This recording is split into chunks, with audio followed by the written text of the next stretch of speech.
Welcome back, witches. Welcome to Witches of the Moon with your Friday hostess, Natalie. This week's topic is simple versus complex spells. Now, this video for me is probably going to be pretty short because I'm going to sum it up for you right here.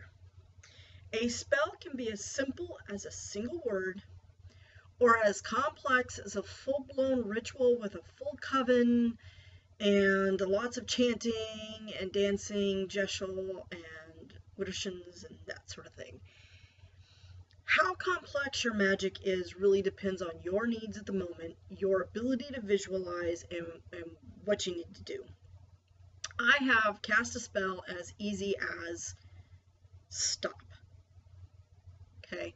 It's literally that simple. In my mind, I am shouting to the person, stop.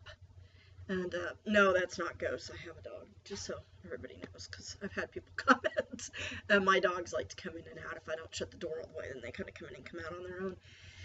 So again, it can be as simple as that. You can utilize something as simple and as small as an acorn. You can draw a sigil on the acorn or write a word on the acorn and plant it on or off your property, and you've just cast a spell. Anything that you put your intention, your visualization, and your thoughts into is a spell. So spells can be extremely simple.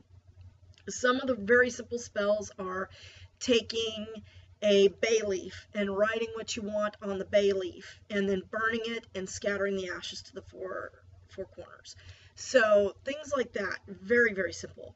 I've seen rituals that were extremely complex that required a lot of thought and thinking, and there's multiple people involved and different people have different roles within the spell work, and you're all putting that energy together to bring that spell to fruition.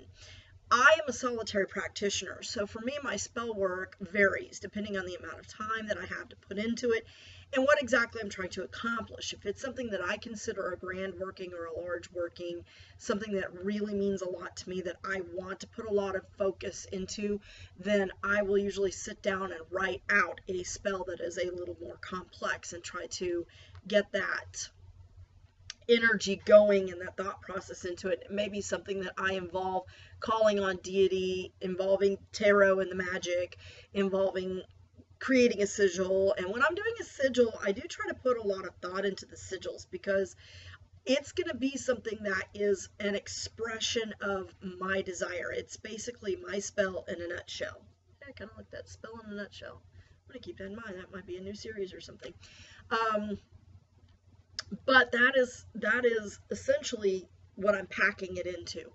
So I'm putting all of my thought, intention, desire, the outcome that I'm manifesting into the sigil. So I will put a lot more thought into sigils than I do in just a simple everyday spell.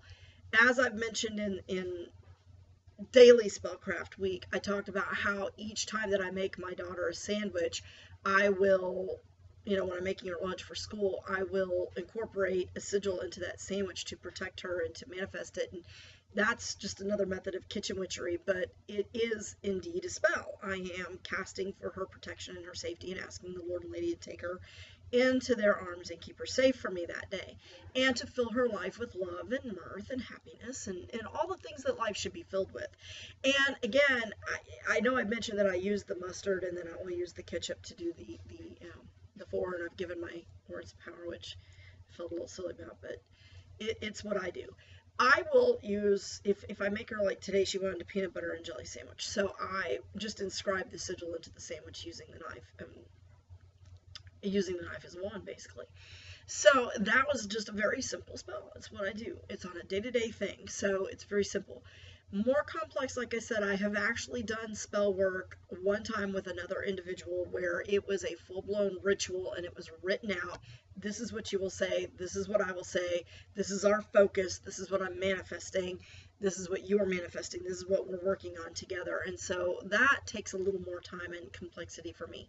There are times when I will incorporate spell work into a ritual and it's a regular ritual. It's something I do at a Sabbath.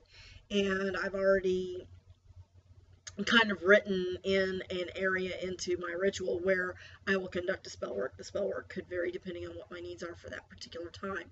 But that's really it, as far as I'm sure that anything else I can say has been covered throughout the week. So I'm sorry if you don't feel like you got a whole lot out of this video, but I am certain that this is something that everybody has covered 100 times over. Spells really, how complex or how simple they are, again, just depend on your availability, your visualization, your intent, what you're needing, how you're putting it together, who's involved, that sort of thing. It can be you're taking parts of a person, like their hair, their nails, you're using blood, you're what have you, but it's the various components that don't necessarily make up the spell. The spell is made up with your intention and your visualization and how much effort you put into it. And that doesn't mean that complex spells are necessarily more efficient or effective than a simple spell. Sometimes that very simple stop in my head to the person and I'm throwing the energy towards them, it works. They stop doing whatever it is they're doing. It depends on your intention and your visualization that really puts the effort into it. And the weird thing is sometimes when I'm doing that, because you generally direct this towards a specific individual, I actually see a stop sign in my head. So it's like, stop, just knock it off. So it can be just as effective, a simple one-word spell, a thought, can be just as effective or just as strong as something that you put hours of time into doing. So don't think that just because a spell is extremely intricate and complex that it's going to be any more effective than writing your wish on a bay leaf and sending it out to the universe. So again, I realize this video is a little bit short, but I think it's a pretty simple topic, and sometimes I think that simple is what's necessary. So as my spell work is simple, this video is simple. Thank you for watching, and I hope you'll have a wonderful day. Blessed be.